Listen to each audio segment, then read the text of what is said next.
Assalamualaikum warahmatullahi wabarakatuh. USM News kembali hadir menjumpai Anda. Beragam informasi menarik akan kami sajikan untuk Anda selama 30 menit ke depan. Bersama saya Pandu Chandra dan berikut USM News selengkapnya.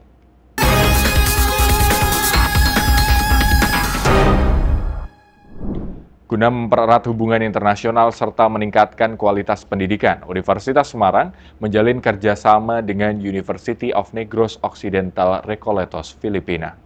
Menandai kerjasama strategis dalam bidang pendidikan, penelitian, dan pertukaran akademik, Universitas Semarang menandatangani Memorandum of Understanding dengan University of Negros Occidental Recoletos, Filipina baru-baru ini. Diharapkan kerjasama yang terjalin akan meningkatkan kualitas pendidikan dan mempererat hubungan internasional antara USM dengan UNOR. Rektor USM Dr. Subari STMT mengungkapkan, kolaborasi yang terjalin ini akan membuka peluang besar bagi kedua institusi. Sementara itu, Presiden UNOR Rev. Fr. Joel Alif Oar menyampaikan apresiasinya pada sambutan hangat dari USM dan menegaskan bahwa kerjasama ini dapat memberikan manfaat besar bagi kedua universitas serta meningkatkan mutu pendidikan. We are hoping that and we look forward to have a kind of productive partnerships with Universitas Semarang. And I hope that this partnership will help us to improve our quality of education that we are giving to our students and to other stakeholders. So once again, on behalf of the University of Negros Occidental Recoletos, I would like to thank the Universitas Semarang for this partnership and for the warm welcome. Thank you so much. Dengan terlaksananya kerjasama ini, USM dan UNOR berharap dapat menciptakan sinergi akademik yang produktif dan berdampak positif bagi dunia pendidikan internasional. Retret Kepala Daerah terpilih usai digelar. Acara yang berlangsung dari tanggal 21 hingga 28 Februari itu berjalan sukses atas peran dari berbagai pihak. PLN UP 2D Jateng dan DIY turut menjadi salah satu suksesor acara itu dengan memastikan keandalan pasokan listrik selama acara berlangsung. Dalam semangat bulan Ramadan 1446 Hijriah, PLN Unit Pelaksana Pengatur Distribusi Jawa Tengah dan DIY memastikan pasokan listrik yang andal dan tanpa kedip selama retret Kepala Daerah Terpilih 2025 yang berlangsung pada 21 hingga 28 Februari 2025 di Akademi Militer Magelang. Sebagai bentuk kesiapan, PLN UP 2D Jateng dan DIY mengarahkan berbagai peralatan pendukung untuk menjaga stabilitas kelistrikan selama acara berlangsung, termasuk satu unit Mobile Electricity Distribution Command Post yang berfungsi sebagai pusat komando siaga kelistrikan. Dengan Mediko, monitoring dilakukan secara menyeluruh, mulai dari AKOS, TM, UGB, UPS, hingga NT Fuse PHBTR, guna memastikan sistem tetap berjalan optimal. Selain itu, PLN juga menyiagakan UPS dengan total kapasitas 1.882 kVA untuk mendukung kebutuhan daya selama kegiatan berlangsung. Tak hanya itu, guna mengakomodasi peningkatan penggunaan kendaraan listrik atau EV di acara tersebut, PLN menyiapkan satu unit ECM atau Emergency Charging Mobile sebagai solusi darurat bagi pengguna EV yang mengalami kehabisan daya. Manajer PLN UP 2D Jateng dan DIY Munawir Hakim menegaskan bahwa PLN berkomitmen penuh dalam menjaga keandalan listrik selama acara penting ini. Strategi terbaik disiapkan untuk memberi layanan optimal agar acara dapat berjalan dengan lancar. Dengan langkah-langkah tersebut, PLN UP 2D Jateng dan DIY siap menghadirkan pasokan listrik yang handal, mendukung kelancaran acara, serta memberikan kenyamanan selama acara berlangsung.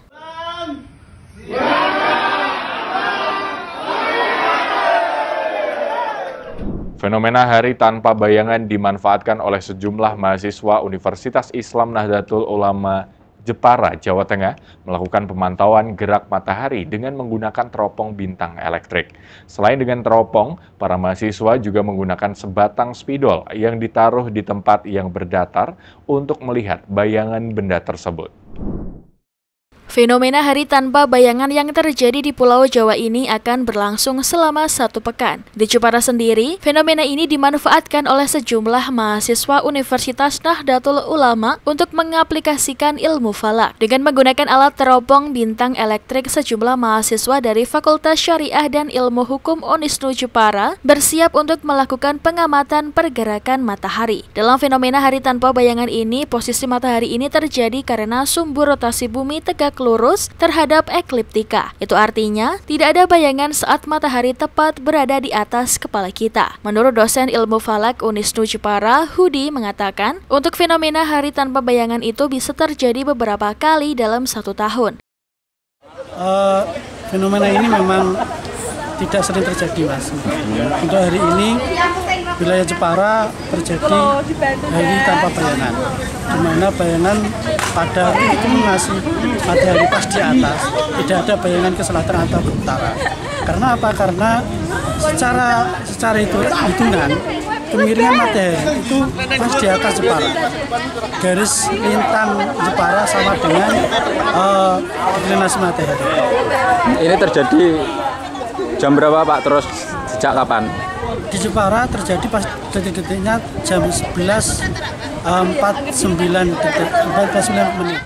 Sementara itu, Maulida, salah satu mahasiswa, mengatakan selain mempraktekkan ilmu falak yang diterima saat kuliah, mereka juga melakukan aplikasi lapangan untuk melakukan pengamatan pergerakan matahari. Di mana saat fenomena hari tanpa bayangan ini, matahari posisinya berada tetap di atas kepala kita, sehingga bayangan yang ditimbulkan dari pembiasan cahaya juga sejajar dengan benda aslinya. Untuk melakukan pengamatan hari tanpa bayangan ini cukup mudah, yakni dengan menggunakan teropong bintang elektrik dan menggunakan alat sederhana, yakni dengan sebuah spidol yang ditaruh di tempat yang datar. Dengan alat ini nanti pas pada jam 11.49 menit, maka bayangan benda aslinya tidak terlihat. Saya sama teman-teman sedang belajar ilmu falak, yang mana pada hari ini bertepatan hari tanpa bayangan. Kami dengan menggunakan alat-alat sederhana, ada teropong, terus ada keramik sama spidol untuk mengamati apakah benar ada bayangannya atau tidak. Gimana tadi bayangan spidolnya, Dek? Ada nggak? Ya nggak ada, karena hari ini merupakan hari tanpa bayangan. Tadi jam berapa terjadinya? Terjadinya pada pukul 11.49. Hari tanpa bayangan itu akan terjadi di beberapa wilayah di Indonesia mulai tanggal 20 Februari hingga 4 April. Fenomena hari tanpa bayangan ini rutin terjadi setiap tahun. Dari Jepara, ini Ayu Lestari melaporkan. Ratusan warga berebut puluhan gunungan yang berisi sayuran dan buah-buahan dalam tradisi boyong grobok di alun-alun Grobogan, Jawa Tengah. Warga rela berdesak-desakan untuk mendapatkan gunungan untuk menu buka puasa. Warga meyakini gunungan hasil bumi yang dipersembahkan membawa berkah. Ratusan warga berdesak-desakan berebut puluhan gunungan hasil bumi dalam tradisi boyong grobok di alun-alun Grobogan, Jawa Tengah. Warga rela memanjat gunungan dan terjatuh untuk mendapatkan buah-buahan dan sayuran yang dipersembahkan dalam bentuk gunungan. Warga meyakini buah-buahan dan sayuran yang berada di gunungan dalam tradisi boyong grobok membawa berkah, apalagi gunungan berisi sayuran dan buah-buahan sehingga bisa menjadi menu buka puasa. Gunungan hasil bumi.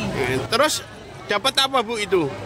Ini tomat, kacang, terong, buah belimbing. Tadi berebut, Bu, dengan warga? Iya. Emang kalau tiap ada acara kayak gini ikut berebut, Bu? Iya. Biar apa, Bu, ini? Nanti buahnya buat apa? Buat berbuka. Seneng, Bu, ya dengan ini ya? Dapat banyak nggak ini, Bu, buahnya? Dapat satu. Dapatnya apa aja buah-buahnya? Belimbing aja. Kalau sayuran? Ini kacang panjang, kalih terong. Jadi nanti dibuat masak untuk buka puasa, Bu, ya? Iya. Bu. Gunungan. Terus dapatnya apa ini? Padi. Terus? Sama sayuran ini Pak, Mas, dapatnya, Mas. Tadi dibuat apa nanti? Ini dimasak. Kalau padinya? Padinya nanti dianu dulu. Dianu biar kering, Mas. Itu apa, Bu? Percayanya apa? Bawa berkah apa gimana? Kata, Mas. Dapat Bu, memang kalau pas ada hari jadi kayak gini rebutan ya? Iya, Mas.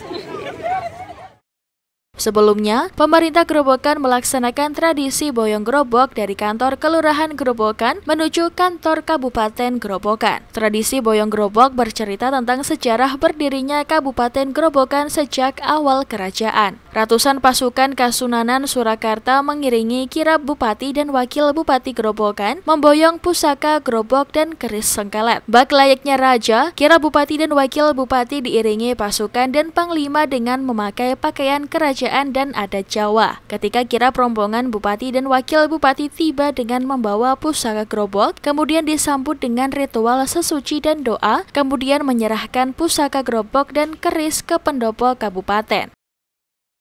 Boyong grobok serta keris Kiai Sengkelat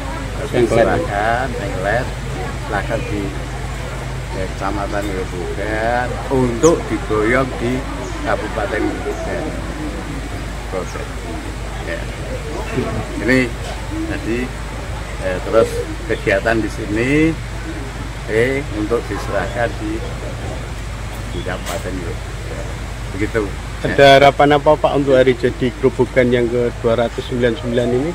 Harapan boyong grobok atau hari jadi 299 ini, harapan saya pertama ya kita pasti karena sebagai masyarakat Grobogan, apalagi saya sebagai bupati dengan Mbak Sekja, tak lagi adalah memperingati atau mendoakan bupati yang terdahulu ini asal cikal bakal Grobogan. Dan kedua, doa ini biar aman, Grobogan biar makmur, sentosa, tidak halangan apa-apa, jauh dari bencana, dan gemah ripah loh jingun awi toto tentrem toto Bupati berharap peringatan tradisi boyong grobok membawa keberkahan untuk Kabupaten Grobogan menjadi kabupaten makmur dan tentram. Meriahkan bulan suci Ramadan, puluhan model cantik di bawah naungan perancang busana flamboyan Bayu Ramli yang bekerja sama dengan Polres Semarang menggelar semarak Ramadan dengan fashion on the street dan membagikan takjil bagi pengguna jalan. Puluhan model dari Axis Modeling asuhan desainer kondang Bayu Ramli membagikan takjil gratis di Jalan Raya Diponegoro, Ungaran, Kabupaten Semarang. Pertigaan depan rumah makan Timlo Solo dan Gapura Undaris menjadi titik berbagi takjil gratis, sekaligus menghibur para pengguna jalan dengan sesekali memperagakan busana dengan menyulap, pemberhentian lampu merah dan zebra cross menjadi catwalk. Begitu arus lalu lintas dari selatan berhenti saat lampu menyala merah dengan cekatan sejumlah model yang semula menunggu di trotoar turun menghampiri para pengendara. Warga pengguna jalan menampakkan raut muka senang, umumnya mereka tersenyum dan antusias saat gadis-gadis cantik dan pemuda-pemuda tampan membagikan minuman dan makanan kecil. Berbagai takjil gratis diadakan bekerja sama dengan Polres Semarang dan Dinas Pariwisata Kabupaten Semarang. Puluhan anggota Satlantas mengamankan jalannya kegiatan. Kapolres Semarang AKBP Ratna Kuratul Aini turun langsung turut membagikan takjil kepada para sopir maupun pengendara sepeda motor. Berbagi kebahagiaan dengan warga pengguna jalan, khususnya di sore hari menjelang buka puasa, merupakan kebahagiaan tersendiri bagi Bayu Ramli, CEO Axis Modeling. Takjil on the street sore ini untuk menyemarakan suasana Ramadan agar lebih semangat. Adapun pada model asuhannya saat takjil on the street mengenakan tema busana kotak-kotak. Tema busana agar lebih segar lagi menampilkan corak baju kotak-kotak. Tapi ini kotak yang tidak terkotak. Kotak yang tidak terkotak artinya tidak ada sekat antar sesama, baik itu anggota kepolisian, anggota masyarakat pengguna jalan, sopir, model, unsur Dinas Pariwisata Pemkab Semarang, dan lainnya. Membaur berbagi di acara takjil on the street tersebut dengan keceriaan. Bayu Ramli juga menyampaikan apresiasinya atas dukungan Kapolres Semarang AKBP Ratna Kuratul Aini dan jajarannya, serta kepada Dinas Pariwisata Kabupaten Semarang yang telah berkolaborasi dalam kegiatan takjil on the street ini. Ini untuk takjil untuk yang sekian kalinya kita gelar. Ya alhamdulillah saya sangat berterima kasih sekali dengan pihak-pihak yang telah mendukung acara bagi takjil di sini. Di antaranya saya terima kasih sekali pada Polres Semarang, ya Allah, yang sudah luar biasa dukungannya. Kemudian Dinas Pariwisata Kabupaten Semarang, kita selenggarakan di Kabupaten Semarang. Ya, pokoknya saya terima kasih. Gitu. Tujuannya apa, Pak? Kami menggelar ini tujuannya kami ingin menyemarakan suasana Ramadan ini biar lebih semangat, karena sebelumnya 3 tahun sebelumnya kita terdampak oleh COVID. Ini baru kita mengawali lagi, kita berbagi takjil. Berarti peragaan busananya apa, Mas, temanya? Kali ini saya ingin lebih segar lagi. Kami menampilkan busana kotak-kotak yang tidak terkotak. Mas, harapannya ke depan? Harapan saya ke depan, semoga, oh iya lupa, saya terima kasih sekali pada Radio Rasika yang sudah mendukung acara ini. Harapan kita ke depan akan lebih meriah lagi, akan lebih bisa diikuti oleh banyak pihak untuk kita bisa beramal dan berbagi-bagi di keceriaan di bulan suci Ramadan ini. Dari Kabupaten Semarang, Andre, USM TV. Sejalan dengan ajaran agama Islam untuk hidup harmonis dengan alam dan menjaga bumi, gerakan ramah lingkungan semakin diterapkan dalam kehidupan beragama sehari-hari. Beberapa inisiatif hijau ternyata pelaksanaannya cukup sederhana dan mudah, namun berdampak besar bagi lingkungan. Karena tidak terasa ya, setiap kita ada acara pengajian, kita tadinya tuh sampah kita mungkin bisa 3 kali kantong sampah gitu ya, karena penuh dengan sampah-sampah dari makanan, minuman. Keinginan untuk melakukan perubahan positif membuat kelompok pengajian Rumaisa menerapkan gerakan ramah lingkungan dalam kegiatan mereka yang disambut baik anggota pengajian yang sudah berjalan selama 10 tahun. Seperti hari ini dengan kegiatan khataman Quran di rumah Dwi Revilia Rosa di Rockville, Maryland. Teman-teman membawa tumbler air minum ya ke pengajian, dan kami juga menyiapkan alat-alat yang untuk makan dan minum itu yang bisa kami gunakan terus-menerus. Saat berkumpul, mereka juga membawa kontainer makanan sendiri untuk sisa makanan yang mau dibawa pulang agar tidak terbuang. Fitri Hastuti yang baru setahun bergabung dengan pengajian diaspora Indonesia ini merasa puas dapat menerapkan prinsip-prinsip hijau. Lalu botol-botol plastiknya juga kadang-kadang ada sisa air minumnya seperti itu. Jadi kalau sudah bisa melakukan hal yang minim, mudah-mudahan bisa berdampak lebih besar lagi. Menjalankan inisiatif hijau menurut Deria Pratiwi, Ustazah Komunitas Muslim Indonesia di Washington DC area, adalah salah satu kewajiban umat manusia. Sebenarnya di dalam Al-Quran itu, Mbak, Allah sudah mengokohkan, ada di dalam surah Al-Baqarah ayat 30. Wa idh qala rabbuka lil malaikati inni ja'ilun fil ardi khalifah. Jadi memang Allah itu menciptakan kita manusia di muka bumi untuk menjadi khalifah. Khalifah itu kan pemimpin. Banyak sunnah juga mengajarkan untuk hidup ramah dengan lingkungan. Demikian disampaikan Nana Firman, kandidat doktor studi antaragama dengan fokus agama dan lingkungan dari Chicago Theological Seminary saat ditemui di Masjid At-Thohir, Los Angeles. Jadi sunnah dari Rasulullah SAW itu banyak sekali yang tentang gaya hidup hijau, kayak berwudu kan kita pakai air ya. Beliau tuh nggak suka gitu kayak mubazir ya, israf, berlebih-lebihan. Kalau untuk berwudu aja yang yang merupakan ritual agama, kita nggak boleh buang-buangin air gitu ya. Bagaimana dengan hal-hal yang lain? Sejalan dengan ajaran agama, hidup harmonis dengan alam dan menjaga bumi seharusnya tak sulit dilakukan. 3H ya, 3H. Jadi heart, head, and hands. Jadi kalau manusia itu kita sentuh dulu hatinya. Setelah dia heart-nya tersentuh hatinya, baru kita kasih informasi kenapa kita harus begini. Baru semua tekniknya. Kemudian hands itu adalah bagaimana gitu melakukannya. Jadi ada actionnya. Nana Firman menambahkan, mulailah dengan memilih satu hal yang dapat dilakukan secara konsisten bersama teman agar dapat saling mengingatkan. Ada program ini tukeran hijab. Karena kan kita perempuan kadang-kadang bosen ya bajunya itu terus, tapi mau dikemanain gitu. Sementara pengajian Rumaisa berharap inisiatif mereka akan diikuti oleh kelompok pengajian dari komunitas lain. Kita sebagai seorang muslim harus memberi contoh yang baik ya, karena dengan kebaikan yang kita lakukan, insya Allah pastinya akan memberikan dampak yang baik untuk orang-orang di sekitar kita. Dari Rockville, Maryland, dan Los Angeles, California, tim VOA.